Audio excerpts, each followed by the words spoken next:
Memang kita terima kasih dalam hal tertentu yang diperjuangkan, kita fair terima kasih. Tapi bahwa kemudian saat kelompok itu melawan mayoritas mainstream Islam di Indonesia kayak NU Muhammadiyah, itu mereka punya semangat itu baru berapa hari. NU Muhammadiyah merawat Islam di Indonesia itu sudah puluhan tahun. Mereka merawat Islam dengan semangat baru beberapa hari. Mungkin bapak mereka belum sholat, karena mereka kuliah, ngerti berita tentang Israel, atau ngerti berita tentang kemungkaran, kemudian menjadi ekstrim. Jadi cara bahasa kasarnya berapa hari mereka kenal Islam. Sudah hanya 1-2 kebenaran yang diperjuangkan, mereka anti sama kebenaran sudah jalan lama, yaitu kebenaran yang ditanamkan leluhur kita. Mulai ngajari anak-anak caranya sholat, caranya baca doa iftitah, caranya tumak Nina, caranya sesuci dari najis. Nah, tapi kelompok-kelompok yang istiqomah ngajar ini kan tidak menjadi populer karena ada demo pakai bendera besar-besar. Kelompok apa? Tapi yang demo-demo pakai bendera-bendera besar, apa betul mereka ngurus Islam secara harian? Ngurus caranya orang sholat, caranya orang ngilangi najis. Kiai NU ku selera karuan rano najis mulai mukhafafah mughalladah mutawat kita anggono do ribet ge gendera demo ya ora tempat ge gendera to bedino mulang urusan apa najis mulang kate jlimete ra karuan. Bismillahirrahmanirrahim. Niki kula terangaken terus niki terusno ngaji wingi sing teng Bukhari. Ngaji ini untuk konteks ini bersifat tertutup, jadi yang nggak ikut ngaji boten usah. Kalaupun dengarkan rekamannya harus dipandu ya, karena ini sensitif. Hadis fitnah itu dimulai dari tragedi-tragedi yang akan dialami umat Islam. Terus di akhir hayatnya Nabi itu sering ngendikan bahwa urusan kalian yang akan datang itu yuradu aliyah, semuanya pernah ditampilkan kepada saya, termasuk tragedi-tragedi kemanusiaan yang akan dialami umat ini. Itu di akhir-akhir hayat Nabi sering ngendikan bahwa saya sebagai Nabi, sebagai Rasul, yuradu alaiya amrukum, termasuk semua dipintaskan ke saya, ditampilkan ke saya. Jadi sehingga Nabi melihat umat akan mengalami apa itu ya kayak melihat video, melihat TV.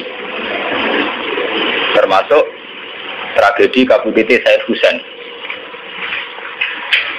Nah, ketika itu sudah menjadi keputusan Tuhan, keputusan Allah, Nabi itu hanya bisa memandu secara syariat. Tapi Nabi tidak bisa merubah itu sebagai takdir. Ya kalau mukadimah ini, Nabi sebagai Nabi, karena itu sudah diketahui sebagai takdir Allah itu, ya hanya melihat itu sebagai takdir. Tapi tidak bisa merubah takdir itu, hanya memandu secara syariat. Nah, panduan secara syariat itu dimulai dari misalnya Sataf tariku umati salasan wasabina firqah, bahwa umatku nanti akan menjadi 73 kelompok, semuanya sesat di neraka kecuali satu. Ya, Nabi hanya punya panduan satu, itu siapa ya Rasulullah? Qol ma'ana alihil yawma wasabi, orang-orang yang berpegangan sunnah saya dan sunnah para sahabat. Nah, itu banyak hadis-hadis di akhir hayatnya Nabi itu sering pesen begitu. Nah, coba tengah sini jenengan kalkulasi maling. Ini kan teng Bukhari diterangkan ketika banyak fitnah itu ketika Nabi ini kan dipandu talzam jama'atal muslimin, kita harus ikut mayoritas. Ini urung ono tenan. Apapun kecewa sampean terhadap komunitas tertentu atau partai tertentu atau ormas tertentu, kita harus ikut mayoritas. Sebenarnya kalau ngaji temputi-temputi saya bilang, saya sebagai orang alim, kemungkinan saya itu kalau ada NU ya Muhammadiyah, selagi NU Muhammadiyah itu mayoritas, ya saya kalau ada NU ya apa? Muhammadiyah. Partai juga gitu, saya ikut partai yang mayoritas, yang mainstream, yang umum-umum. Karena bisa dihitung ya, kalau setiap kebenaran itu diekspresikan lewat partai atau lewat ormas tertentu, berapa sih kebenaran bisa kita lakukan? Kita tidak usah nyebut contoh ya, misalnya sampean meyakini satu kebenaran A dan B, kemudian bikin partai. Paling panter kamu sebagai manusia atau hanya bisa melakukan A dan B. Ada partai tertentu yang ingin memperjuangkan kebenaran tertentu. Paling banter hanya memperjuangkan 1-2 bentuk kebenaran. Nah, masalahnya ketika semua ini punya ruang gerak untuk bikin kelompok, kelompok ini akan menjadi banyak dan nggak terkendali. Semuanya punya bendera sendiri, punya partai sendiri, punya ormas sendiri. Coba sekarang tuh sampean kalau melihat di berita-berita, berapa kelompok yang atas nama karena Nabi serbanan hitam merasa harus serbanan hitam. Karena ada riwayat bahwa Nabi itu pilokan, terus kemudian mereka kalau sudah pakai pilok merasa mengikuti sunnah Nabi. Yang nggak pakai pilok enggak. Memang Nabi itu pakai semir. Dulu semua riwayat mengatakan Nabi Abu Bakar semua itu pakai semir. Ya gaul, Nabi lah itu pakai semir. Dan Nabi itu gaul pakai semir. Tapi semir yang sunat itu memang merah. Di kitab-kitab fikih semir yang sunat apa? Lagi sing nate ngaji fikih semir itu nggak malah haram tuh. Sing sunat apa? Merah. Jadi misalnya dari KNO atau semir ada apa ke daerah wah gaul banget. Akhirnya ada kelompok tertentu niru semirane Nabi itu sebagai kelompok tertentu. Begitu terus. Nah itu kalau kita turuti itu akan menjadi faksi-faksi, kelompok-kelompok kecil yang akan menyulitkan. Sebab itu Nabi mandu kalau sudah fitnah banyak itu talzam jama'atul muslimin. Kamu harus ikut mayoritas. Coba sekarang misalnya menyangkut Jumatan saja. Berapa masjid yang mengharamkan dipakai kelompok lain? Dan berapa masjid yang digeruduk, dirubuhkan oleh kelompok lain pula? Hanya karena satu keyakinan kebenaran kemudian diekspresikan dalam bentuk ibadah. Misalnya masjidnya A beda dengan B, B dengan apa? C. Itu kalau dituruti tidak ada selesainya. Nah itu Nabi berpesan, kalau ada kelompok Islam yang sedang solid, kok ada yang ingin memecah, itu boleh diperangi. Fatribu bisa itu boleh dilawan. Bahkan harus dilawan dengan kekerasan. Kalau harus dengan kekerasan ya boleh pakai kekerasan. Lalu itu kenapa Nabi se-ekstrim itu sampai ngendikan fatribu bisa, orang itu harus dilawan dengan kekerasan. Ya tentu kalau kekerasan itu harus menjadi alternatif terakhir. Tapi yang jelas harus dilawan ya. Dalam teori modern ya harus dilawan. Tidak harus dengan pedang, harus dilawan. Kita punya sejarah dulu ya. Kayak dulu ketika mainstream Islam di Indonesia itu mengikuti pola NU atau Muhammadiyah. Dulu kita punya LDII. Punya Darul Islam yang dipimpin Kartosuwiryo. Kebetulan tetangga saya dulu orang Rembang, orang Sulang, daerah saya. Kemudian ada gerakan Aceh Merdeka. Kemudian ada Junduwo, ada kelompok-kelompok yang karena terinspirasi oleh Islam, termasuk kelompok bom bunuh diri dan sebagainya. Kemudian mereka menjadi firqah hanya karena meyakini satu dua kebenaran yang ingin diperjuangkan.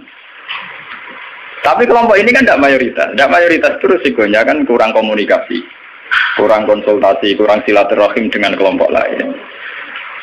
Nah itu repot. Sehingga kayak di Mekah ada Wahabi, di Mesir ada Ikhwanul Muslimin, di Palestina sendiri ada Hamas, ada Al-Fatah, di Syria ada Amal Syiah, ada Syiah Imamiyah. Di Indonesia sendiri semenjak era kebebasan berbagai front-front ya banyak sekali. Semuanya mengatasnamakan apa? Islam. Memang kita terima kasih dalam hal tertentu yang diperjuangkan. Kita fair, terima kasih. Tapi bahwa kemudian saat kelompok itu melawan mayoritas mainstream Islam di Indonesia kayak NU Muhammadiyah, itu mereka punya semangat itu baru berapa hari. NU Muhammadiyah merawat Islam di Indonesia itu sudah puluhan tahun. Mereka merawat Islam dengan semangat baru beberapa hari. Mungkin bapak mereka belum sholat, karena mereka kuliah, ngerti berita tentang Israel, atau ngerti berita tentang kemungkaran, kemudian menjadi ekstrim. Jadi cara bahasa kasarnya berapa hari mereka kenal Islam. Sudah hanya satu dua kebenaran yang diperjuangkan, mereka anti sama kebenaran sudah jalan lama, yaitu kebenaran yang ditanamkan leluhur kita. Mulai ngajari anak-anak caranya sholat, caranya baca doa iftitah, caranya tumak Nina, caranya sesuci dari najis. Nah, tapi kelompok-kelompok yang istiqomah ngajar ini kan tidak menjadi populer karena ada demo pakai bendera besar-besar. Kelompok apa? Tapi yang demo-demo pakai bendera-bendera besar, apa betul mereka ngurus Islam secara harian? Ngurus caranya orang sholat, caranya orang ngilangi najis. Kiai NU ku selera karuan orang non najis mulai mukhafafah mughalladah mutawat kita angkono do ribet ge gendera demo ya ora tempat ge gendera to bedino mulang urusan apa najis mulang kate jelimet era karuan ana muktada mutamayiza mukhayyidah takhayyirah sampai mbono sing damun akhlak aku ambek ora aqua wis entek energi menapa entek. Nah itu dulu fenomena kelompok itu kata Nabi, secara syariat itu dipandu. Kamu harus ikut mayoritas kata Nabi. Ketika banyak fitnah, kamu harus ikut mayoritas. Mungkin saat ini kita hitung, ini ngaji tenan gitu. Tapi ini tertutup ya, artinya ngaji. Zaman hitung mawon. Kalau partai-partai atau ormas banyak itu kita turuti atas nama ideologi tertentu atau atas nama visi tertentu, oke lah, atas nama visi tertentu orang sah bikin partai, bikin ormas. Tapi mereka secara realistis karena minoritas, itu apa sih yang bisa diperbuat dari kelompok minoritas? Sudah gitu, secara teori modern kalau dia ada jabat namanya oposisi. Sudah oposisi ganti duit cilik. Paham ya? Oposisi ganti duit napa? Cilik. Mengurusi vaksinnya dewe kebingungan, urung ngadepi sebuah negara. Itu mendingan umat Islam itu ikut mayoritas, yaitu bagian dari negara. Sehingga peralatan negara dengan sendirinya juga peralatan Islam. Sama saya hitung ya. Kalau nanti ngaji bolak-balik kalau hitung, ini rumah tenan hitung di penggalih. Kalau umat Islam itu ikut umumnya orang, ada yang jadi tentara, yang jadi polisi, yang jadi pedagang, ada yang jadi pengusaha, ada yang jadi miskin, itu rasa tidak ada jadi. Kalau itu tidak usah proses penjadian, sudah jadi sendiri. Lama. Karena itu mengakui Islam yang hanya bunyal Islam ala khamsin. Ini rumah tenan ini ngaji. Saya bertaruh betul. Saya bertanggung jawab di depan Allah. Kalau mereka mengikuti Islam dengan kaidah Nabi saja, yaitu hanya bunyal Islam ala khamsin, bahwa Islam itu dibangun atas 5 hal, yaitu syahadat la ilaha illallah wa anna muhammadar rasulullah wa iqamis shalat wa ita'iz zakat wa shaumi ramadan wa hajjil baita man istata'a ilaihi sabila. Itu tidak menerangkan partai politik, juga tidak menerangkan sebuah bentuk negara, juga tidak menemukan formasi negara, formula sebuah negara. Itu enak. Artinya enak itu misalnya kalau misalnya kayak Rukin Madun mau dibunuh orang Israel karena bagian dari bangsa Indonesia, negara wajib melindungi atas nama dia bagian bangsa Indonesia. Karena dia ngakui konstitusi negara, dia warga yang baik. Maka ketika Rukin Madun mau diculik Israel, itu negara harus melindungi dengan peralatan negara. Itu beda dengan kalau Rukin Madun gaya faksi tertentu anti negara balanya Amerika. Dia ini gaya faksi tertentu anti Israel. Gaya bambu runcing dewe, gawe senjata rakitan, terus digo nyerang Israel. Itu kalau diserang Israel, itu negara harus tanggung jawab. Toh kamu tetap kalah karena minoritas. Kulo ini pas ngaji teng Demak, teng kanca-kanca sing derek kulo ngomong. Kita secara ideologi bersimpati ya sama kelompok-kelompok yang melawan kebatilan. Tapi kalau kelompok itu kecil dan beda dengan negara, itu resikonya negara harus tanggung jawab. Ya kan kita cerita ilmiahnya saja. Ini bukan menyalahkan siapa-siapa. Kita cerita ilmiahnya saja. Banyak faksi-faksi kecil kayak kasus di Sudan, di Khartoum, di Darfur, di Rwanda, di Kenya. Itu sama kalau melihat berita di Kenya, di mana itu yang sering ada penculiknya itu yang Somalia ya. Somalia. Kelompok-kelompok kecil ini kan bikin satu faksi yang anti negara. Terus mereka atas nama kebenaran yang diyakini bikin gerakan tertentu. Hamas juga beda dengan Al-Fatah sebagai penguasa, yaitu karena presidennya dari kelompok apa? Fatah. Itu untuk menghadapi musuh itu repot karena dia tidak dihitung sebuah negara, tapi dihitung sebuah kelompok. Tapi kalau para kiai itu ikut bagian dari negara, itu yang harus melindungi negara. Sehingga dengan sendirinya, kalau kita bagian dari negara kayak Rukin Madun ya ikut punya Kodam Brawijaya, ikut punya Kodam Diponegoro, ikut punya Pangdam Jaya. Karena negara harus melindungi rakyatnya dan itu rakyat yang sah karena tidak rakyat yang mau bikin kelompok yang anti negara. Jadi hitung-hitungan strategis. Sebab itu sejarah Wali Songo itu tidak ada yang tidak ngakui sistem negara. Dulu ketika Sunan Ampel itu dapat Ampel Denta itu bagian dari Majapahit. Ketika beliau ingin bikin negara juga ngakui sistem pola negara, yaitu pola negara saat itu harus dipimpin seorang raden sehingga Sunan Ampel tidak nyuruh wali-wali yang lain, tapi nyuruh Sunan Raden Sinten Fatah. Begitu terus zaman Basim Asy'ari juga ikut Masyumi, ngakui proses bernegara secara konstitusional, sehingga Basim ya ikut Masyumi saja ke kelompok bagian dari negara. Dulu ketika era Soekarno ya ada kabinet kaki 4 termasuk NU. yang ngakui proses hukum negara. Karena dengan NU ikut partai politik dan bagian dari negara itu kalau diserang Malaysia atau Portugal ya ada karo nyerang Indonesia. Itu beda dengan kita misalnya kecewa sama negara terus bikin kelompok tertentu yang anti negara. Itu kalau kelompok lain nyerang ya kamu sebagai kelompok bukan sebagai negara. Dan itu risikonya tinggi. Artinya secara syariat itu Nabi benar ketika memandu talzam jamaatul muslimin. Kamu ikut kelompok mayoritas orang Islam. Tidak orang mukmin. Muslimin itu lebih preman. Muslim itu ya preman mlebu, gento ya napa? Mlebu, mulai sing kaya kula ora pati gento malah mlebu. Lho nggih karena aturan Islam, kalau dalam terminologi agama, muslim itu kelasnya itu paling rendah, paling umum.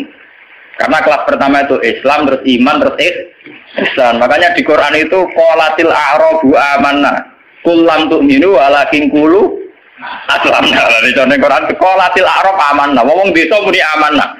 Sajane urung level e muni amanna, lagi aslam. Nah padahal Nabi nyuruh talzam jamaatul muslim. Wis pokoke melok umume wong Islam. Mana kula pun bolak-balik cerita. Saya ini termasuk ulama yang mboten nate salat tahiyat masjid juarang.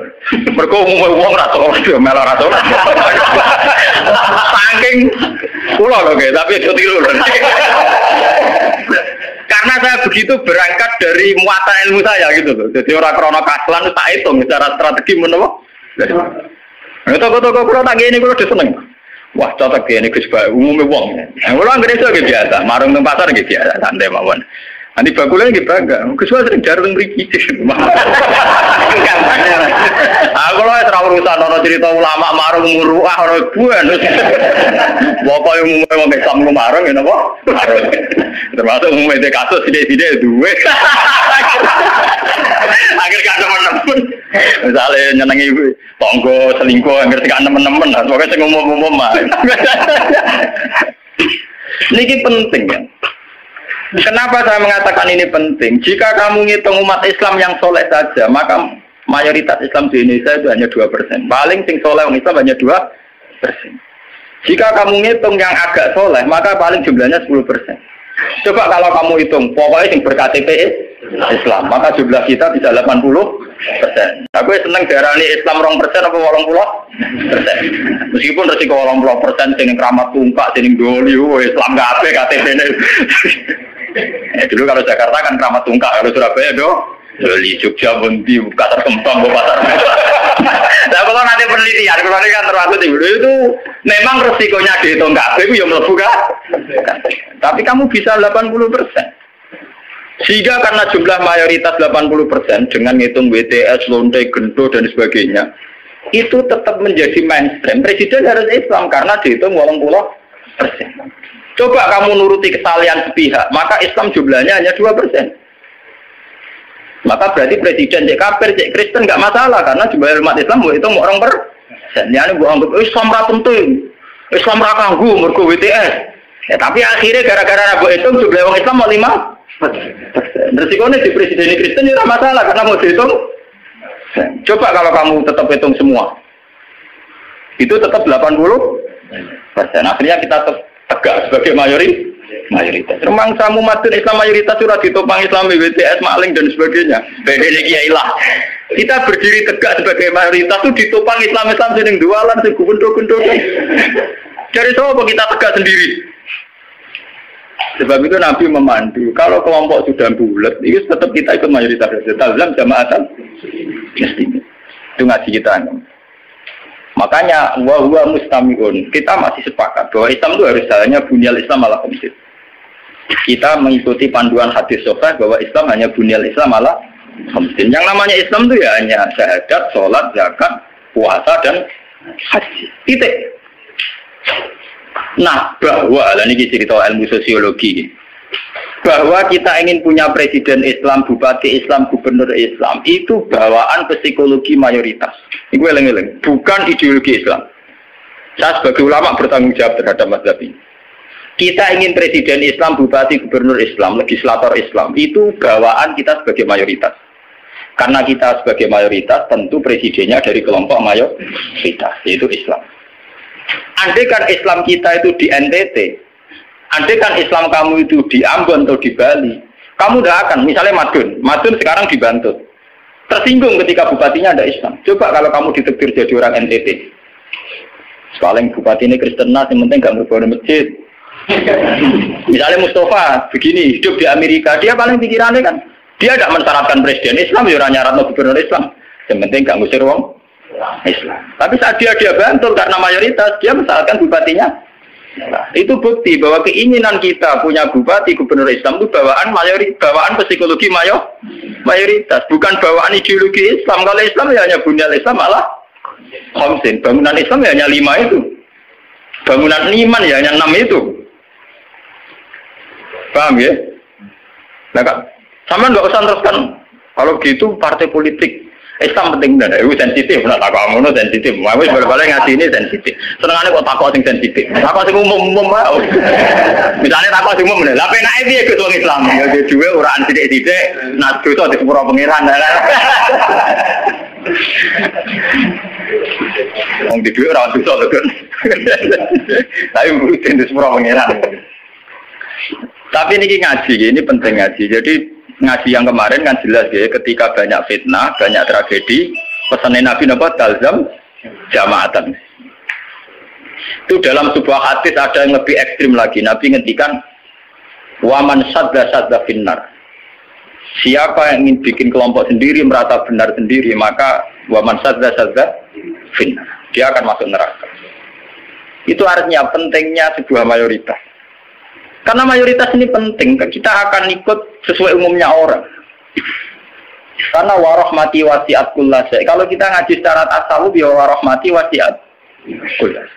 Kalau sering ngaji teng santri-santri, kok ada sing ngaji kulo nganti nangis, kulo ceritani. Kulo niku ulama, kulo sering numpak mobil pribadi, sering ngebis gitu. Ketemu preman, sering kulo sering lunga dhewean, tak ceritani. Kita ini sebagai mukmin kan meyakini warahmati wasiat kullase. Rahmatnya Allah itu ada di mana-mana dan lewat siapa saja.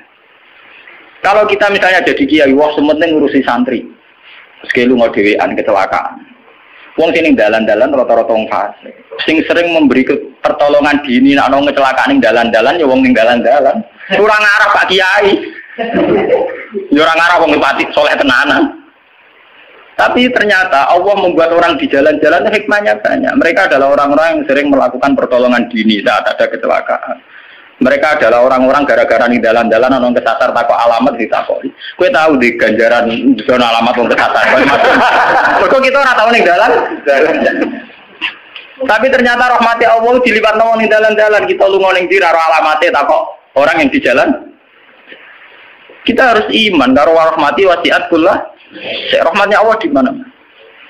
Nanti kalau ulama lagi biasa tentang terminal, ketemu macam-macam biasa. Cara pulau lagi biasa, tak mau coba rahmati wajah nopo. Kalau biasa lah ini.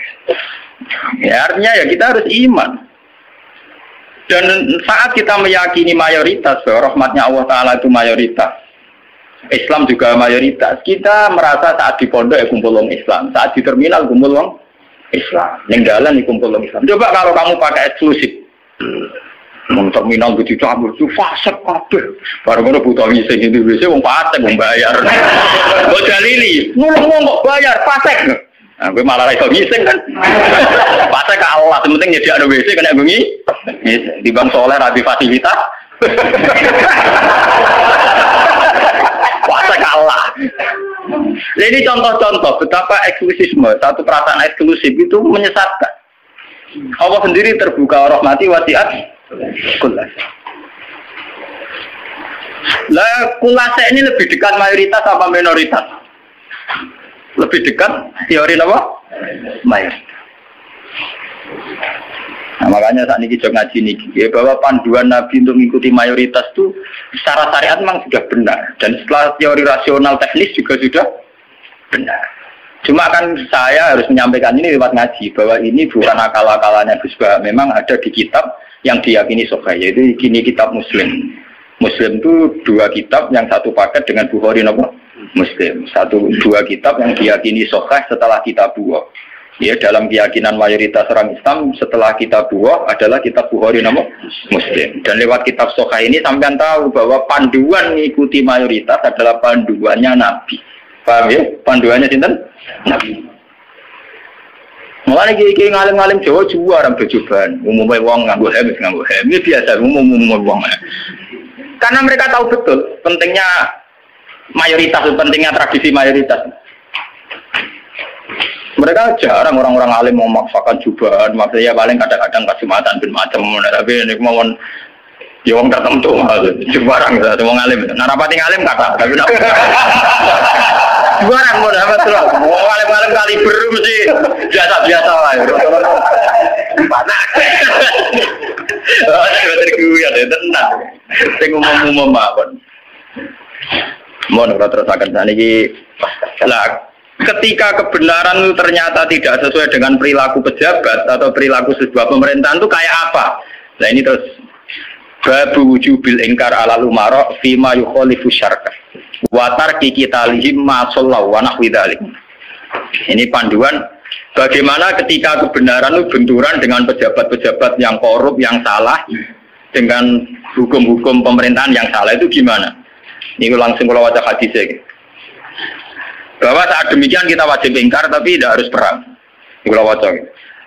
Haddatsana Haddad bin Khalid, haddatsana Hammam bin Yahya, haddatsana Qatadah anil Hasan, Ad-Dubbah bin Mihsan, an Ummi Salamah, anna Rasulullah sallallahu alaihi wasallam. Saat aku nu umaro fata'rifuna wa tunkirun. Faman arafa bari'a wa man angkara salima. Walakin man radiya wa taba'a. Qalu afala nuqatiluhum qala la ma sallallahu. Ini panduan saat kita sebagai orang soleh ngadepi pejabat-pejabat yang nakal. Saat aku nu bakal ono sapa umaro, pira-pira pemimpin, pira-pira amir, pira-pira pemimpin. Pemimpin ini bisa pejabat, bisa pemimpin kultural, pemimpin ormas, wae pemimpin umaro jamu amir. Fatarifuna mongko kenal sira kabeh tapi watung kiruna lan ingkar sira kabeh. Kowe iso kenal tapi ya ingkar karena ya mungkin perilakunya sing enggak bener. Faman arafa bariya. Faman mongko te sapane wong arafa gelem kenal sapa man bariya mongko bebas sapa man. Maksudnya kenal yo terus iso milah-milah mana yang baik mana yang buruk. Waman te sapane wong angkara iku ingkar sapa man salima mongko selamat sapa man. Kowe ra kenal bupati atau gubernur atau pejabat sing korup sing nakal. Iku sing ingkar selamat. Lah sing ra slamet sapa? Melane mati korupsi ini iku. Walakin man radiya wa ta. Walakin man radiya, tetapi nek sing ra slamet yo rido cocok wa ta ya anut wah cocok kintan ta. Mergo untuk bagi bagian. Satu rumah tuh biasa wae. Biasa wae perkara ngene ae. Walakin man radiya napa? Wa ta. Lah ini anti ke Nabi. Beliau yaitu tadi ikut mayoritas. Nabi ditanya, "Qalu, ketika kita melihat pejabat yang mungkar, yang enggak bener, afala nuqatiluhum? Ana ta ora merangi kita hum ing Umar? Napa boten diperangi nawon ya Rasulullah? Kudeta mawon." Wala dawuh sapa Nabi, "La ojo." La ojo. Masallah selagine mereka isih salat.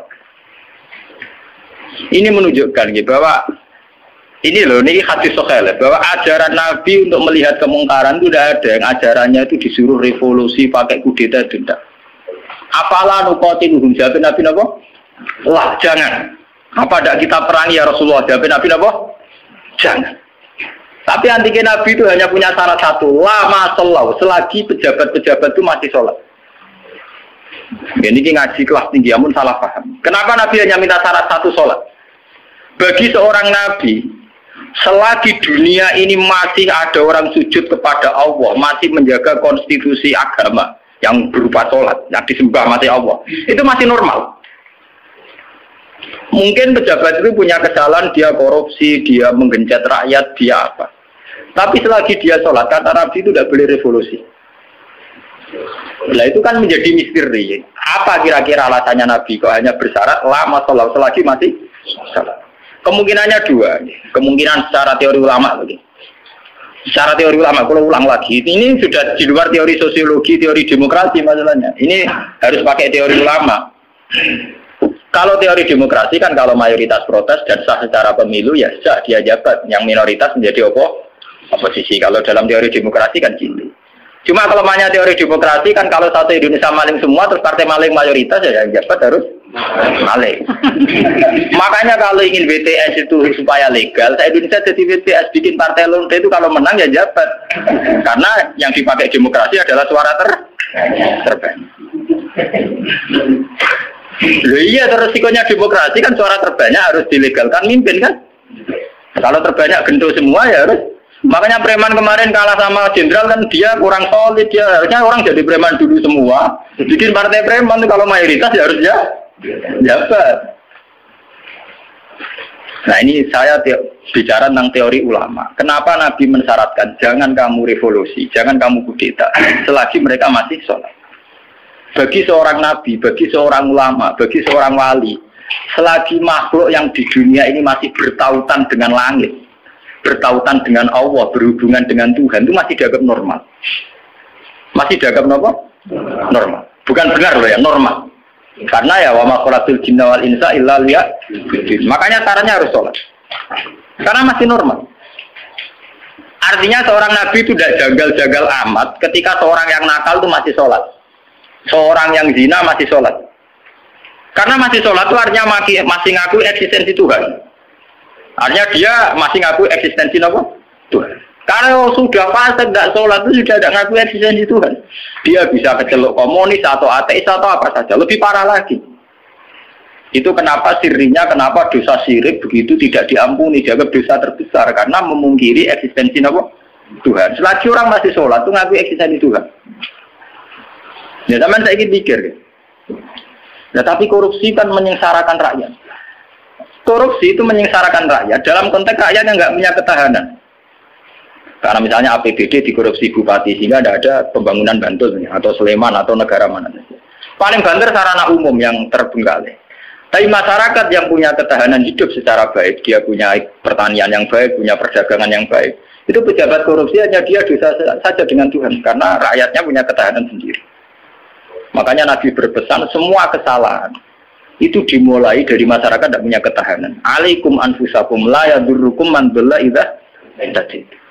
Kalau kita sudah miskin, pejabatnya korup, kita tambah miskin karena kita kayanya menggantung kebijakan negara, misalnya lewat BLT, lewat sarana umum, lewat pekerjaan massal.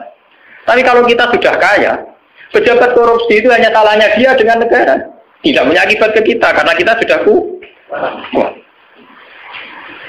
Jadi ya, pejabat korupsi itu salah, sampai dengan salah. Tapi jangan katakan bahwa korupsi sumber segala bencana, enggak. Sumber segala bencana adalah saat individu cara hidup tidak sehat, cara berekonomi tidak sehat. Ingat itu, dalam aturan Islam kullukum ra'in, bahwa kalian pemimpin pada diri sendiri. Saat diri sendiri kita tidak kuat, dengan kesalahan orang lain kita rentan. Bahkan saat dimiskin, tanpa dimiskinkan, kita sudah miskin. Kata siapa kalau pemiskinan negara ini karena salahnya Orde Baru? Madun ra usah ana sing miskin, miskin dhewe. Rukin ra usah ana sing miskin. Idam Samawi ra usah dolim ning Rukin wis kere. Berarti kekerean ini itu bukan kesalahan kebijakan pemerintah. Kesalahan SDM kita kan. Memang pemerintah ikut memperparah pejabat, tapi jangan katakan begitu. Wis kali-kali nyalahno awam dhewe. Kita ini tanpa dimiskinkan orang sudah miskin. Tanpa didolimi orang sudah terdolimi oleh perilaku kita sendiri, oleh pilihan hidup kita sendiri. Yang orang salah sing melarat kok melarat. Nanti dari kaca kula, wah aku bar mergawe modal sak mungkin bangkrut, kowe bangkrut bar modal, aku sedurunge bangkrut. Kira iku wis bawaan. Wah, kira lateng. Nih. Artinya kira-kira kita ini adikan pejabatnya juadil itu ya tetap kere. Jadi Bupati Bantul, Cek Sleman, Cek dia itu orang korupsi lah, yang kere tetap kere. Itu kan repot, tapi nyala sombong. Tugale sistem pendidikan nasional dirubah nganti ngeluh mendiknas ya. Udah tarik SDM rendah atau Sinawi tetap bento. Sebelum ada paket-paket UNAS ya wis do bento. Bentone ora salah pemerintah, ora gelem belajar. Apa susah sih ora usah sekolah belajar dhewe maca-maca buku tak apa. Jadi kita ini kan bodoh sedurunge dibodokno, melarat sedurunge dimelarat. Makanya Nabi itu tidak begitu fanatik dengan aturan-aturan sosial. Nabi sebagai Nabi hanya punya pesan lama selagi masih sholat. Selagi di alam raya ini masih ada orang yang mentautkan, yang mengkaitkan hubungan hidup di dunia ini dengan Allah, dengan Tuhan itu masih normal. Oleh Nabi dianggap masih normal. Jika Nabi kalau nyurati raja-raja ya kamu masuk Islam. Setelah Islam kamu selamat. Itu Nabi tidak ada syarat bahwa kamu harus menjadi rakyat saya, pengikut saya itu enggak. Karena ya seorang Nabi itu hanya butuh supaya dia manusia di alam raya ini punya tautan, punya hubungan dengan hukum Tuhan. Makanya Nabi ngendikan lama sholat, selagi masih sholat. Itu kemungkinan pertama. Kemungkinan kedua, Nabi masih berharap dengan sholat itu, kalaupun dia nakal, tidak nakal-nakal amat. Tidak mungkin seorang yang sholat istiqomah, kemudian nakal amat. Karena tidak mungkin dengan kekuatan sholat itu kemudian menjadikan perzinaan menjadi kebutuhan. Menjadikan minum menjadi kebutuhan. Paling aksiden. Kelebihannya orang sholat, kalaupun dia zina itu aksiden. Gak kuat ngempet, kecelakaan. Apa nyabu, gak kuat ngempet, kecelakaan. Dia tidak akan menjadikan kecelakaan atau kesalahan kayak zina minum sebagai kebutuhan. Itu beda dengan orang yang tidak beragama. Bisa menjadikan fisik kebutuhan, minum kebutuhan, nyabu kebutuhan. Kelebihannya agama adalah sebuah kesalahan itu hanya aksiden, kecelakaan, kepleset. Mulanya dalam bahasa tasawuf darah ini kepleset. Dia berkomitmen anti zina, cuma karena sebagai manusia tahu kepleset zina. Dia anti narkoba, kepleset narkoba. Dia tetap anti kemungkaran, sebagai manusia kepleset di kemungkaran. Itu beda dengan saat kita ateis atau komunis. Kita dari awal tidak percaya surga neraka, tidak percaya Tuhan, tidak percaya sanksi. Maka semua kesalahan ini ada salah, ada benar. Nah, itu tidak normal. Cara Nabi kalau kondisi sudah gitu itu sangat tidak normal.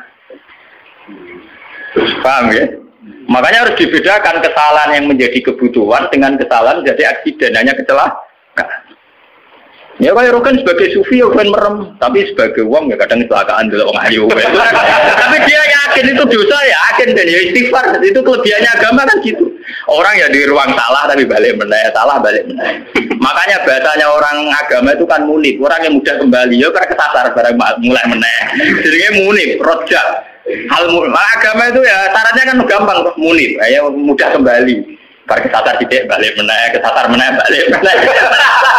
Lah sing repot nak ucul tenan ya. Ora mun parah dak niku. Makanya Nabi hanya punya syarat sholat. Maksudnya sholat ya itu terus sekarang saya buka lagi kemungkinan ketiga. Sholat di situ tuh bisa bahasa secara personernya menyebut satu bentuk, ya bentuk sholat. Ada mungkin artinya itu institusi ibadah. Apa institusi apa? Ibadah. Selagi mereka masih membolehkan orang sholat atau selagi institusi agama itu masih boleh jalan. Karena kita hidup di negara macam-macam. Kalau di Indonesia presiden tidak sholat itu jelek. Coba kalau sampean warga Singapura atau sampean ditegur menjadi warga Thailand. Tentu kita sebagai muslim dipatani di Thailand hanya bersyarat yang penting pemerintahan tidak memberangus masjid. Yang penting pemerintahan tidak mengganggu aktivitas masjid. Makanya masalah saja artinya selagi tidak menghalangi institusi agama yang bernama sholat. Bisa saja pejabatnya itu tidak sholat. Kayak kita misalnya ditegur dari warga Thailand atau kita warga Singapura. Mungkin PM-PM-nya tidak sholat, pejabatnya tidak sholat. Tapi masalah bagi kita saat tidak sholat melarang orang sholat. Dan tidak menjadi masalah kita saat mereka ada sholat, tapi tidak melarang institusi sholat. Paham ya? Artinya selagi masih tidak menghalang-halangi institusi agama yang bernama sholat, itu kita tidak usah revolusi. Kecuali kalau sudah menghalang-halangi sholat. Makanya di Quran diterangkan, masalah perang itu harus kita lakukan ketika ada lahud dimat suami wa biya'u wa sholawatu wa masajidil karufi hasmuwahi kasirah. Itu hebatnya Quran. Jadi dari awal Quran itu ingin sekali gak ada perang, kecuali kalau simbol-simbol agama dihalang-halangi, dihanguskan. Makanya di Quran nonton ayat walau la daf'u hinna tabadhum bibadil lahud dimat suami'u wa biya'u wa sholawatu wa mata jidal yuskaru fi hasmuwahi kasirah wa la yansuranallahu mayyan. Oke, ada perang kalau simbol-simbol agama, institusi agama sudah dilanggar. Yaitu misalnya masjid tidak boleh berdiri, orang tidak boleh sholat. Nah kita sebagai ulama, sebagai seorang muslim, perhitungan kita sederhana. Selagi bangsa Indonesia atau pejabat Indonesia tidak menghalang-halangi institusi yang bernama sholat, ibadah, kita harus mengakui itu pemerintahan yang sah. Karena kita sebagai orang yang beragama, hitung-hitungan kita sholat saja. Orang untuk duit tau orang pokoknya kalau itu hitung-hitungan ya aku nak umat ulama itu ya umat ulama yang ini gitu nak umat gendone ya ngitung duit ya karena umat mari dosane kan mau eksiden tuh cuma kecelakaan orang laten orang dosa apa kan rum komunis tuh kan kita ada komunis orang makanya lama sholat itu bisa saja artinya yang penting institusi sholat itu tidak terganggu. Makanya banyak dulu ulama-ulama dulu yang hidup di Tashkent, di Azerbaijan. Dulu Imam Bukhari itu orang mana? Sampai kira orang Bukhari itu orang Mekah atau Madinah? Tidak, dia orang Azerbaijan. Sekarang ikut Tashkent. Makanya kalau kitab-kitab dulu namanya As-Samarqandi. Samarqandi itu Tashkent. Sekarang kalau tidak ikut Ukraina atau Azerbaijan, mereka kawasan sana di Bukhara. Itu dulu ya biasa saja mereka punya raja yang tidak Islam atau apa. Biasanya taruhannya saja itu baik, tidak menghalangi orang sholat. Makanya dulu Nabi ketika di Mekah ya biasa hijrah ke Habasah ke Ethiopia. Saat itu rajanya tidak Islam. Nabi mengira diperlakukan secara baik. Artinya saat Nabi beragama tidak dilarang. Ternyata di Ethiopia, di Habasah saat Nabi beragama dilarang. Artinya ukurannya itu tidak harus Islam. Tapi yang penting saat kita beragama tidak dihalang-halangi. Paham ya? Dalam tarikh kita kan begitu tuh. Makanya Nabi perhitungannya satu. Dalam kekecewaan kita terhadap pejabat, terhadap pemerintah, yang penting jangan ada kudeta, jangan ada revolusi yang berdarah-darah. Lama sholat, selagi masih ada sholat. Makanya kemungkinannya itu kalau dalam konteks Indonesia pejabatnya sholat, kalau dalam konteks non-Islam, yang penting pemerintahnya tidak menghalang-halangi orang sholat. Misalnya kayak di Amerika, di Eropa itu kan masih banyak yang baik, itu masjid tetap boleh berdiri, aktivitas Islam boleh. Itu masih normal ya. Dalam pandangan Nabi begitu itu masih apa? Normal. Nah, lewat ngaji ini biar jenengan tahu betul bahwa sebetulnya kita sudah punya panduan politik. Ya panduan politik, panduan sosial itu kita sudah punya dari Nabi. Ya masalahnya roh tahu orang tetap dan roh kita tahu orang lain tak ulang, tak ulang mulanya kita ulang. Pentingnya ngaji ini biarnya kita tahu. Sebenarnya panduan-panduan itu sudah ada. Nah, bodohmu orang dibodohno wis bodoh lha iku malah perkara. Melarat dene tim melarat wis napa? Mbok melarat ngenteni tim melaratno wong. Jadi keren. Mau aku buang perut mari dhuwitku dibodohi wong keren. Tawangane melarate ngenteni dibodohi wong. Aja sampe ora tau ana sing bodohi wis malah parah. Ora tau dibodohi ya ora tau bisnis kok melarat. Subhanallah. Melarat sing apik to. Ngenteni dibodohi wah, misalnya jadi kiai yang ngono di rival politik dijatuhno lagi jatuh keren, jatuhnya ngendani dijatuh orang sing jatuh kawet blesek. Mau jatuh ngendani sing jatuh no tahu kan lumayan, tawangannya orang sing dikabing hitam. Mau bisa jadi kiai gara-gara disaingi ku terus ambles. Orang sing nyai kok ambles. Mana jatuh sing terhormat, melarat atau sing sopan tidak udah. Jadi walakin marrodia wata. Kalau kau matur sopo sahabat apalah nu kau tidur. Mono orang merangi kita ing Umaro. Jawab Nabi kau lala, kau usah revolusi, kau usah perang mah. Sallallahu alaihi wasallam. Al-Fatihah.